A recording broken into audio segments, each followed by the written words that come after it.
Walter Breidenstein. I'm the CEO of GasTechno Energy and Fuels, operating here up in North Dakota. Now, when you say operating here up in North Dakota, where's a home base for you people? I'm based in northern Michigan, a small town near Traverse City, Petoskey, some people may have heard of. No kidding, up in northern Michigan, huh? Here, I thought maybe you were from Texas or Louisiana or something like that. So you're based out of northern Michigan. You're up near Kenmere, up in the Bakken oil field. Are you in any other shale plays, or are you just up in the Bakken? No, I moved up here in August last year with my tool trailer and camped out in a hotel for a while, and then we started to assemble the equipment, and now I live up here on the oil field site in a skid shack. Those sound like the old days of the 2012 Bakken boom. So you're actually kind of doing the old school work and live right on the site and everything. So what is it that you have going up there near Kenmere? Well, we were selected by an operator here to help manage their gas flaring problem. And so they took a number of wells. They had 9 wells that they tied together, small wells that are flaring individually at the well site.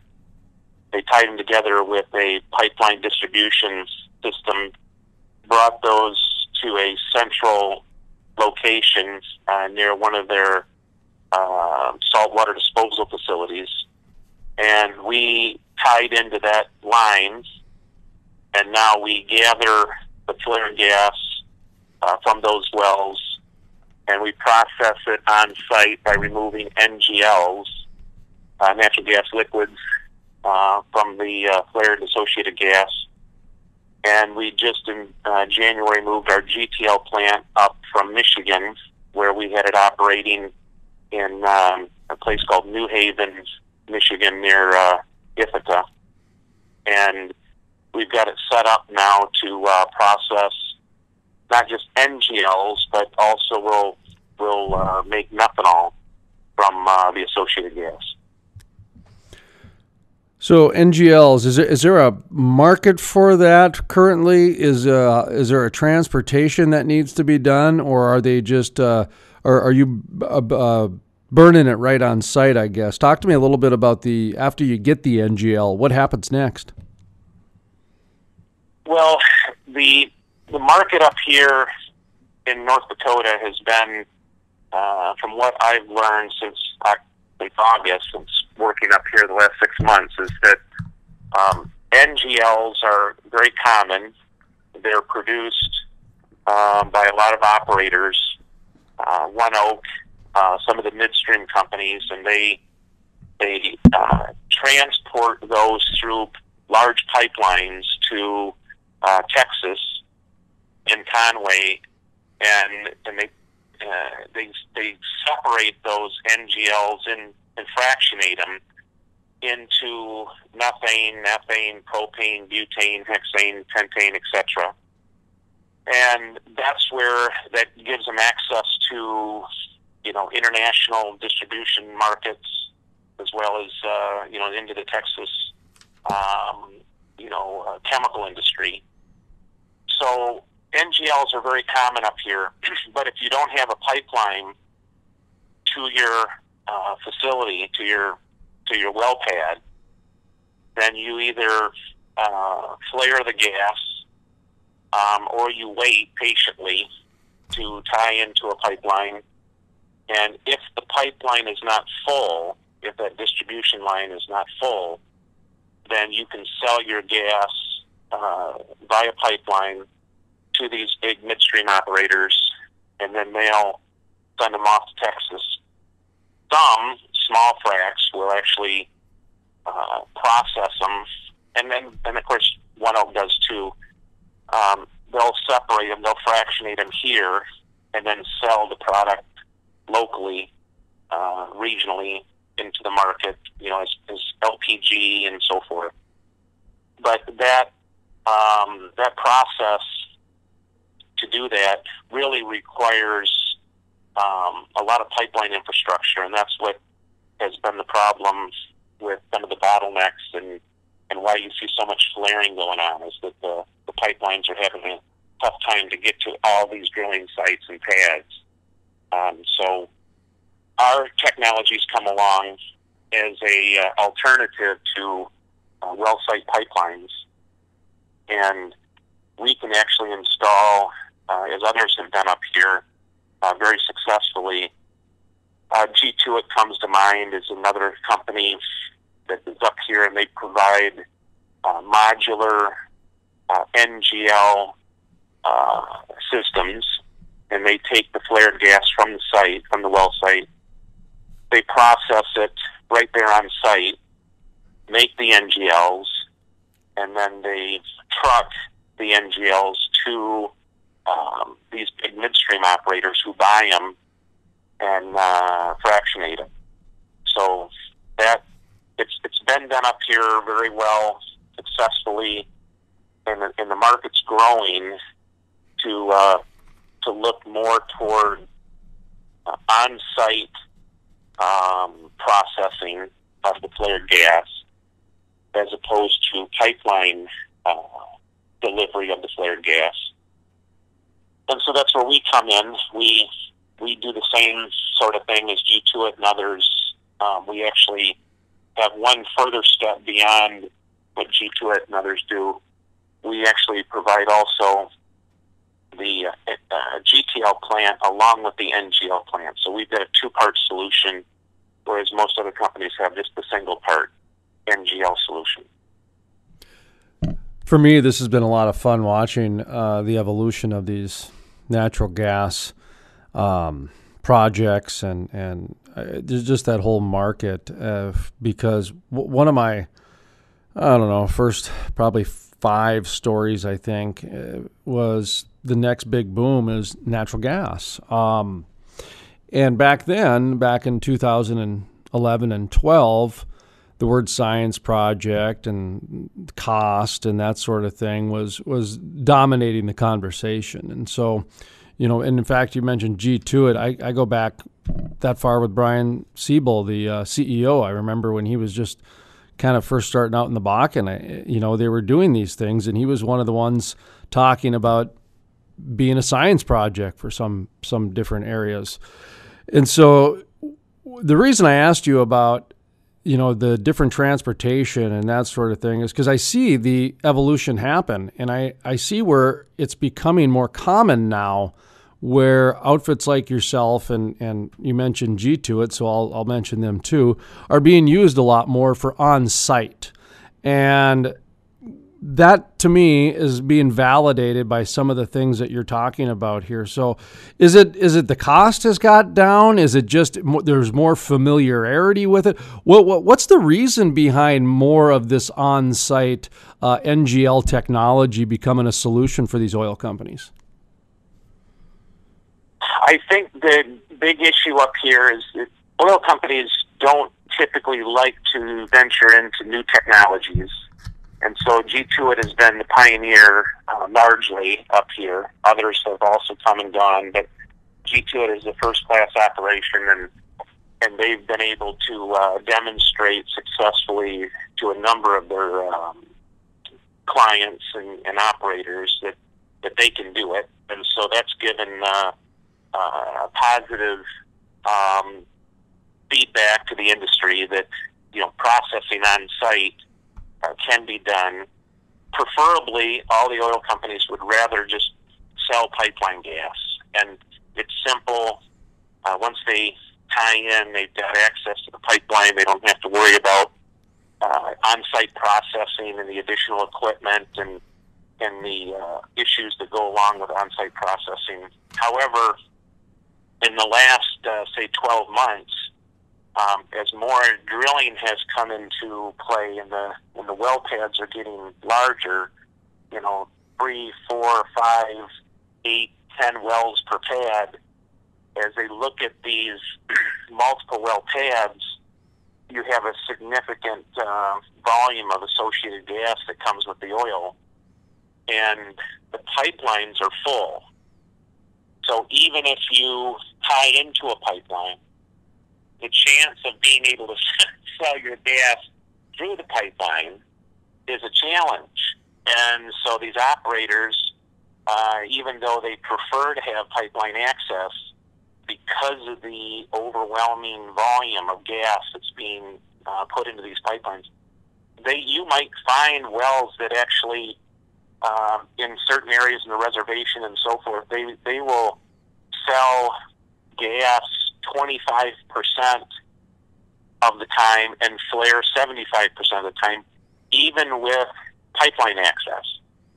So because the state is calling for $11 billion of new infrastructure development to meet the flaring restrictions in October, November, they're going to limit, they want to see 88% utilization of the gas as opposed to 85% utilization, which they have right now in place as a mandate.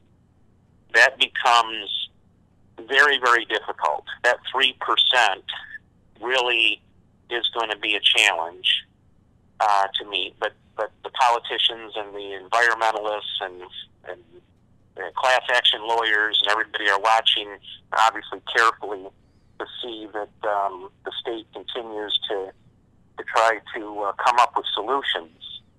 And so you see NDIC calling for investment into North Dakota, this $11 billion worth of investment. And we can be part of that solution. You know, you don't have to go big, giant anymore, so to speak.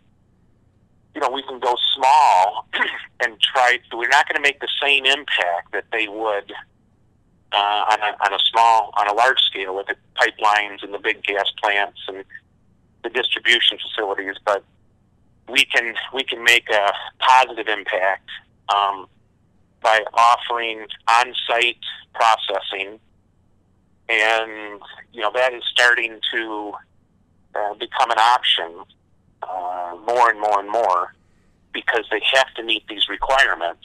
Unless the state reverses their stance on flaring and decide to not require 88% utilization this October, November, these oil companies are going to be faced with having to use us technology guys more and more.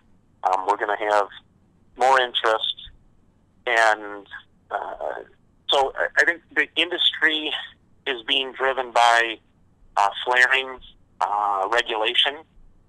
North Dakota is a leader in the world in requiring operators to utilize the gas. There is a significant amount of gas being flared in Texas, and they don't like to talk about it. I get emails from guys in Texas going, you would be surprised at how much flaring we're doing down here, and regulators are letting them get away with it. But Wyoming, Colorado, North Dakota, Montana have all taken a different approach. It is extremely difficult to go into these markets and just simply drill, produce oil, and flare gas. They're not letting it happen like they are in Texas. So we'll see what happens. Next week is a big meeting. I think it's next week or this week in Denver with the North Dakota Petroleum Council to talk about flaring issues and to see what they're going to do, and we'll see what NDIC does. But we have the other thing, the second thing I think, besides regulatory issues, is that we know now from working up here that gas sold through pipeline on an equivalent basis, this is sort of associated gas, can fetch prices of about $9 to $12 per barrel equivalent. If you were to convert that gas into barrel equivalent pricing. So a $9 to $12 per barrel equivalent for associated gas is pretty typical up here. And then if you were to take and fractionate that gas into its individual components, down in Texas, you would look at market pricing of the gas. This is not assuming any cost to get it there, but just market pricing of about $36 per barrel. In our case, with GasTechno and our process, we have a dual process that makes NGLs and the GTLs. If you were to price those in the market here in North Dakota, the liquids, you'd end up with about $71 a barrel, up to $80 a barrel. And that's pretty significant if you think, about an operator who's excited about black gold and crude oil at $60 a barrel, but yet they're flaring the gas, which, could be worth $80 a barrel. Why on earth would you not consider using us on site if you can get good value? So landowners, royalty owners, the government, should really take a closer look at the value we can provide to the market, and open some doors for us to expand up here in North Dakota. I just got off the phone with Senate Majority Leader Rich Wardner for about a half hour, and he mentioned several times during our discussion the pipelines were stressed out, and with all the investment going into infrastructure, there's going to need some new pipelines with the new addition of the plants, the One Oak plant that got proposed, and Targa and Hess. And then, of course, you've got a few other of these gas gathering plants that they keep talking about. But when the pipelines aren't there, that's going to, you can't have the chicken before the egg is what I'm getting at here. So I do see where companies like yours are not only going to have an opportunity increase, but I'm starting to see where the state almost, you're talking about regulations and that sort of thing. Are there any conversations of the state doing any subsidies to these energy companies so they can bring more business to companies like yourself to solve this problem? I mean, they do it in so many other areas. So why is that conversation even being had, or am I just crazy? There is some. We actually learned of a program that the state, I think the NDIC, kind of started the process several years ago to allow companies like ourselves or operators, if we could install equipment on site to process the flared gas on a project-by-project basis, the state would exempt you from sales and use taxes.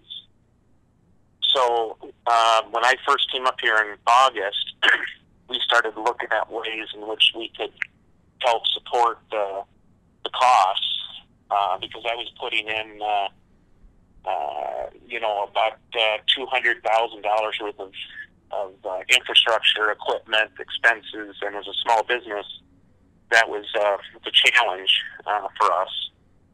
And so we learned of this program, and we applied to the state to be exempt from sales and use taxes on buying local equipment, and they approved us.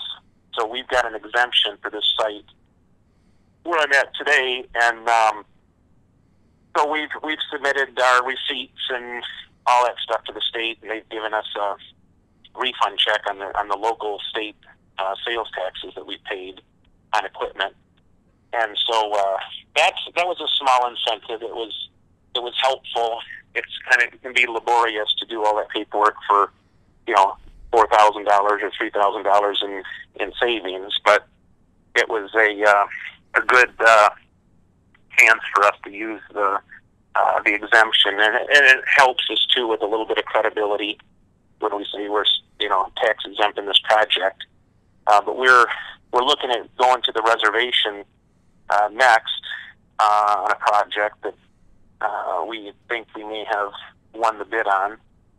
And that, I don't know the reservation rules, but they can be pretty laborious, I'm told. And we've met with a couple people, and we realize that it's a totally different scenario there to figure out where there might be incentives from either the tribe or what possibilities exist there. But beyond that, the state, we've applied for a couple grants.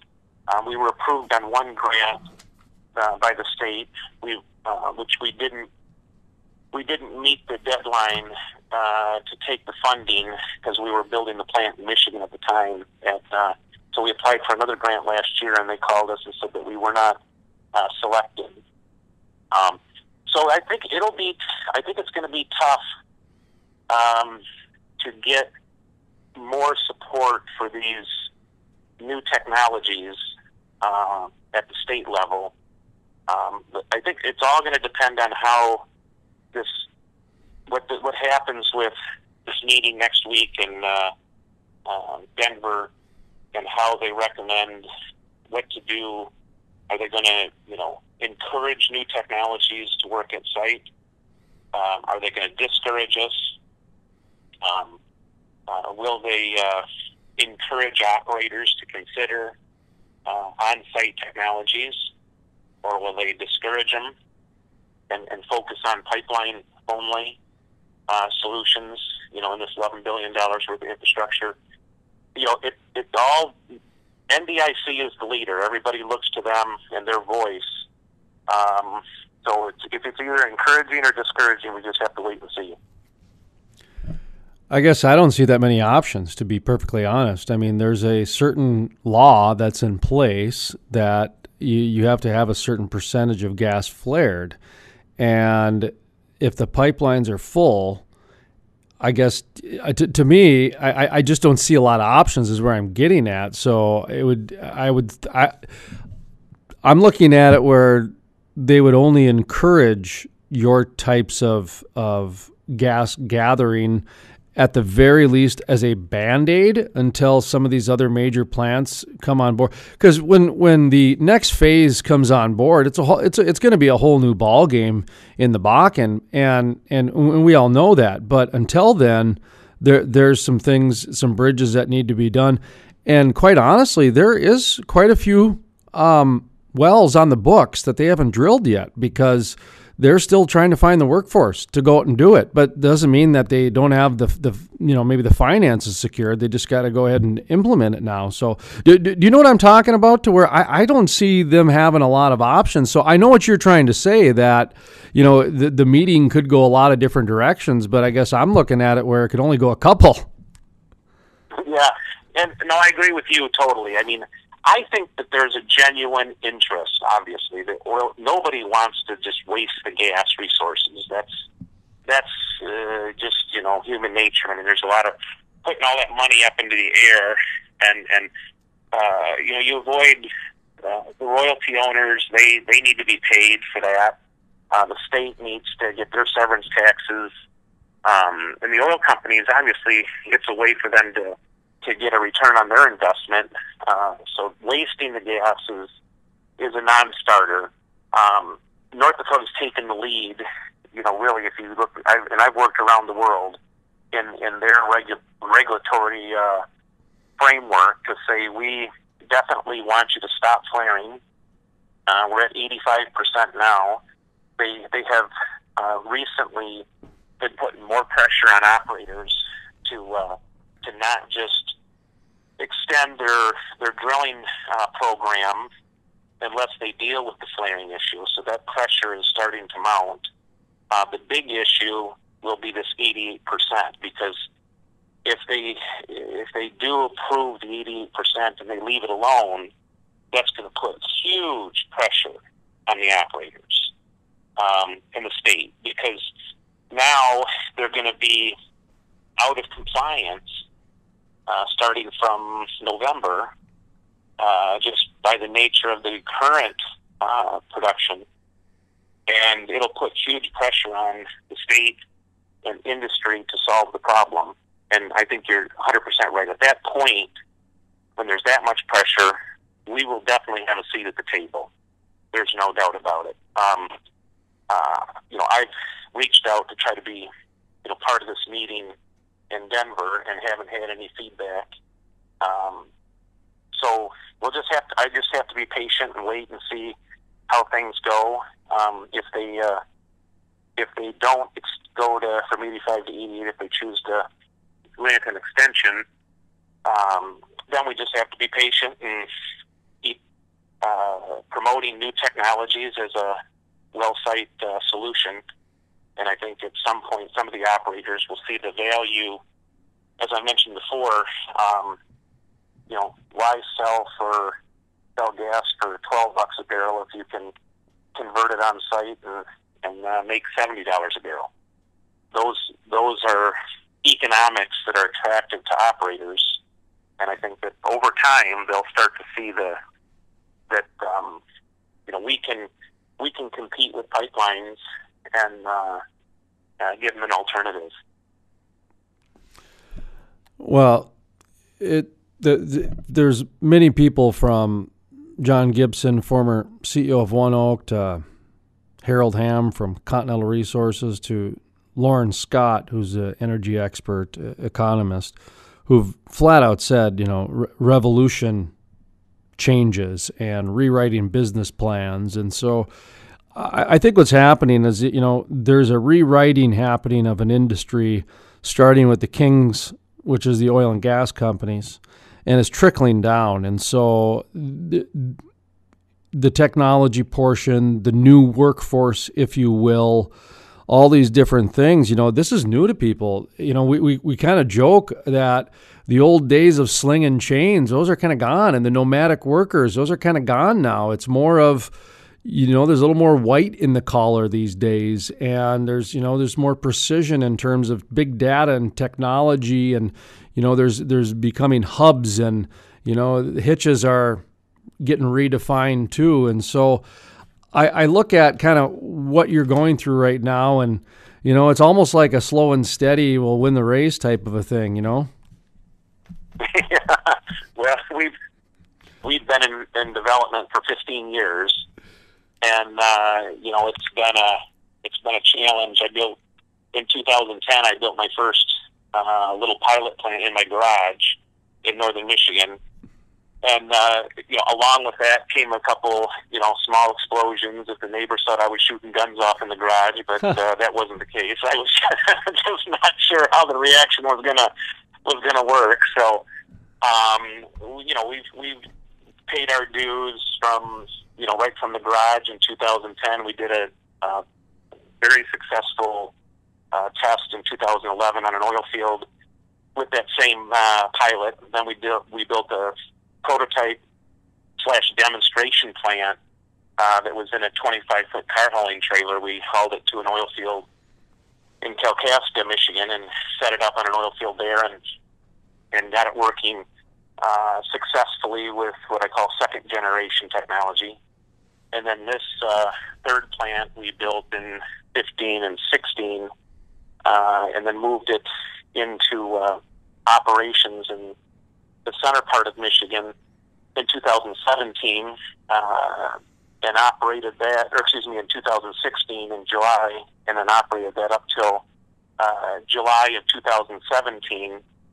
And that's when I moved out here, because we had such success.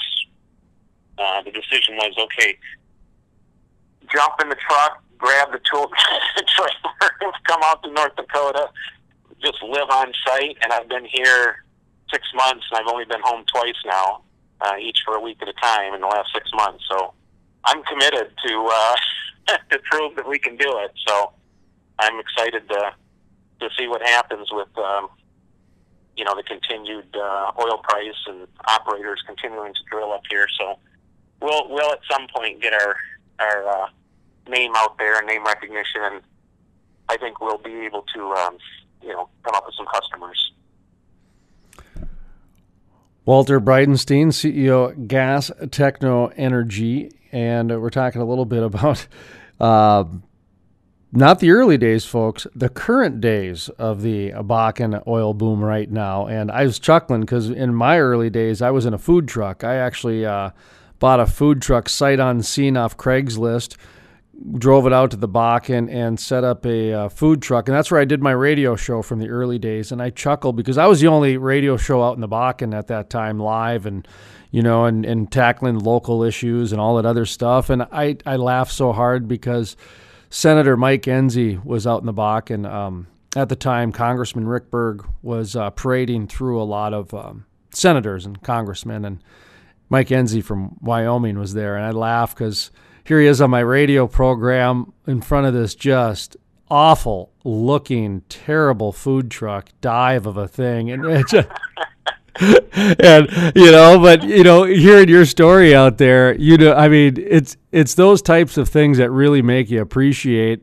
the oil and gas industry because it's such a work hard, play hard industry, and there's so much economic opportunity and so much intellectual opportunity that's happening right now. So anyway, you got me reminiscing in my head a little bit there, but I in fact, there wasn't even Wi-Fi out there at that time, so we had to call an audible, and we joked that the social media was our food truck. Exactly. People that came up and listened. That's all we had. So anyway, but you mentioned the reservation earlier, and we do quite a bit with David Williams and Ken Hall and a number of different people with the MHA Nation, Missouri River Resources, and kind of their energy empowerment quest they have going on out there. About 20% of the Bakken reserves are under native land. And as they've so articulately have said to me in the past, the average North Dakota lease privately takes about 3 days. Well, they've got a 49-step process, not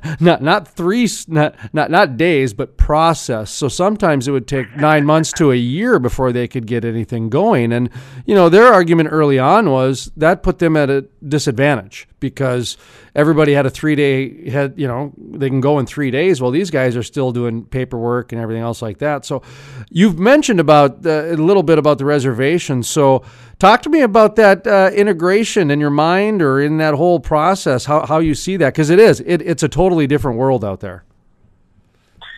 Well, I'm new to it. I've only been out there several times and saw the flares and have met with some folks out there.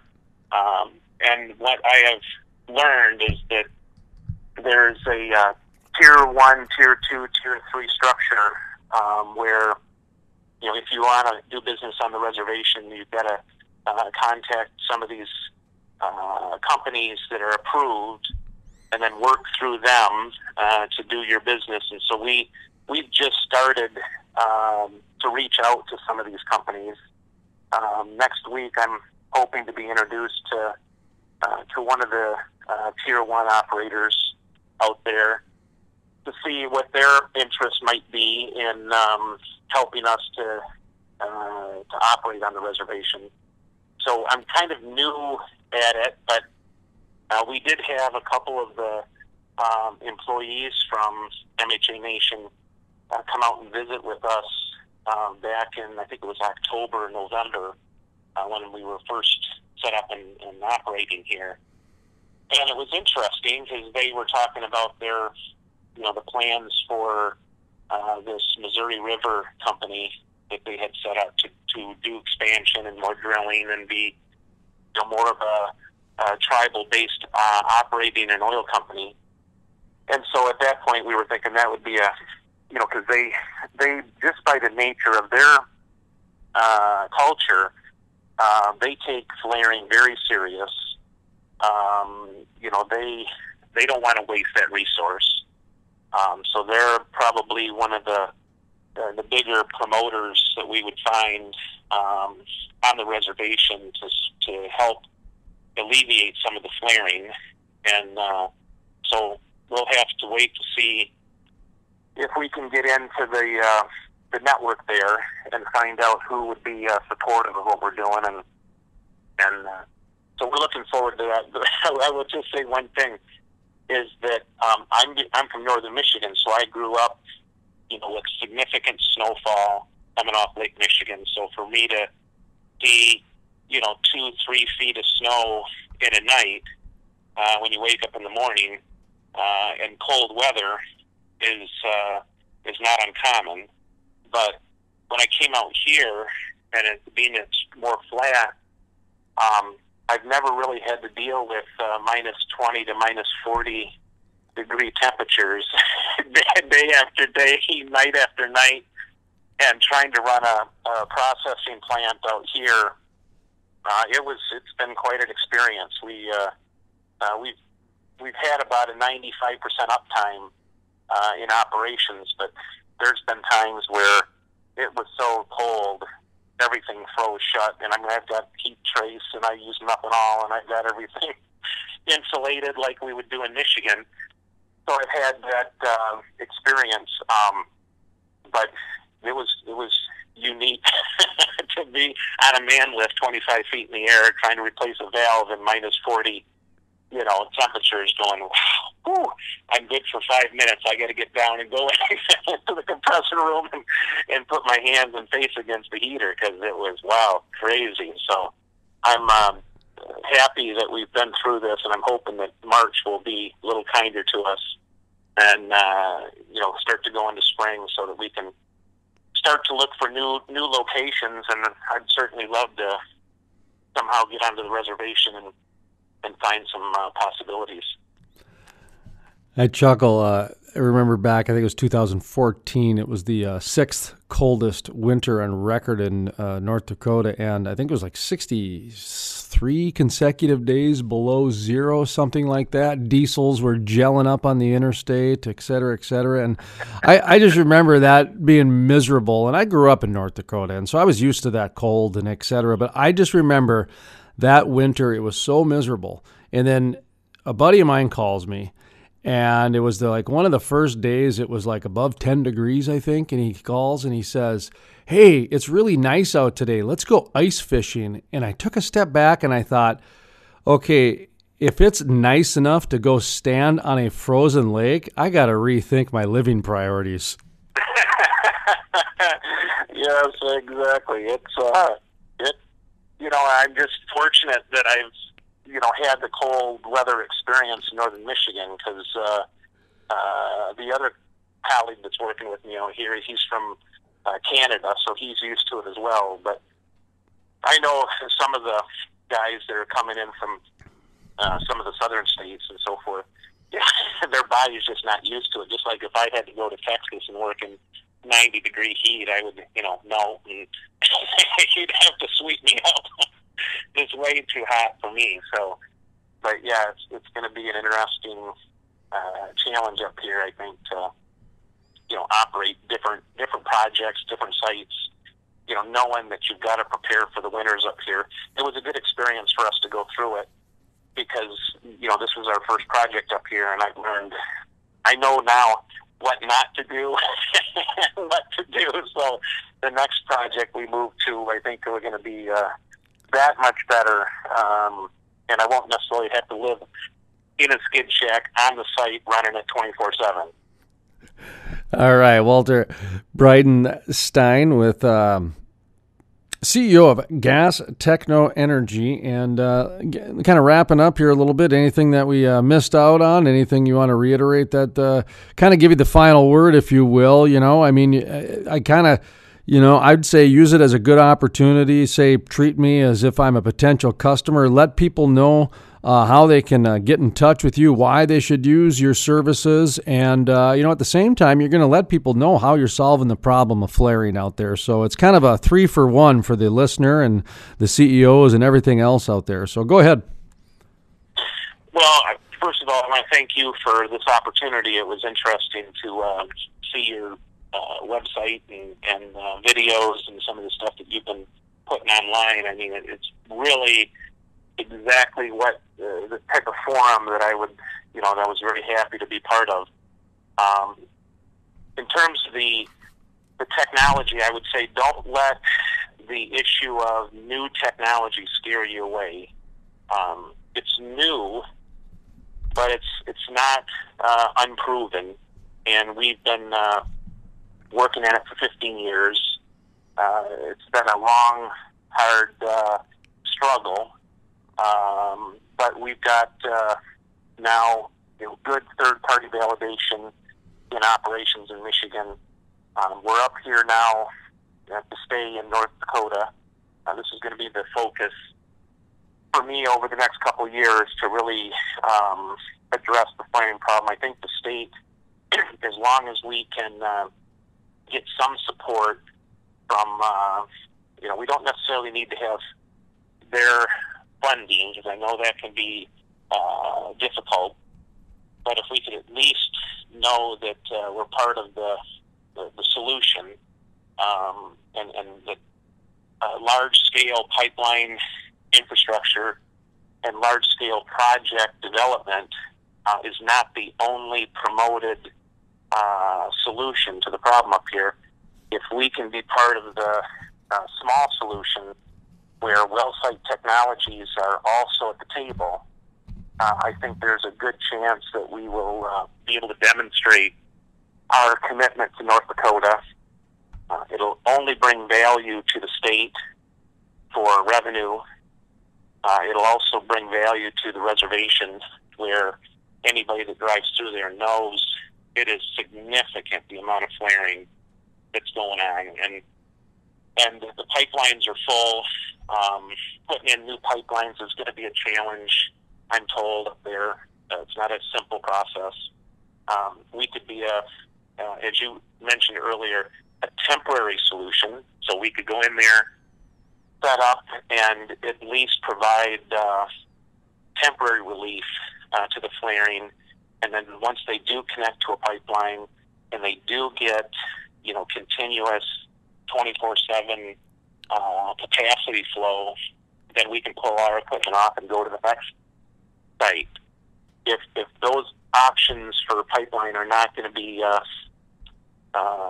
available, it'd be great for us to be out there for a couple years on a site, because that helps us to try to recover our cost over 2 years. I know a lot of the operators that we've talked to, their position is, well, we only want you out there for 6 months. And it's hard to do financing. I've talked to banks. I just went to Williston a couple days ago and met with one of the bankers, and trying to ask for money when you've got an operator who's a first-class, global name, saying they only want to pay for 6 months, on a $2 million piece of equipment. Banks are looking at you going, "You sure they won't go a year?" And I'm like, "They're only saying 6 months," and it makes it hard. So it's hard to come up with all of the answers, right now for how to solve this problem. But I think if we could inspire some of the CEOs and some of the leadership in North Dakota to look at new technology solutions at the well site, there's no doubt we can be part of the solution. And I think also the World Bank and GGFR and some of the global environmental organizations and so forth that are looking hard at North Dakota as a contributor to emissions. If they see that we're taking a leadership role in solutions, that'll also look good for the state. So we can make some friends in those circles as well. So that should be about it for now.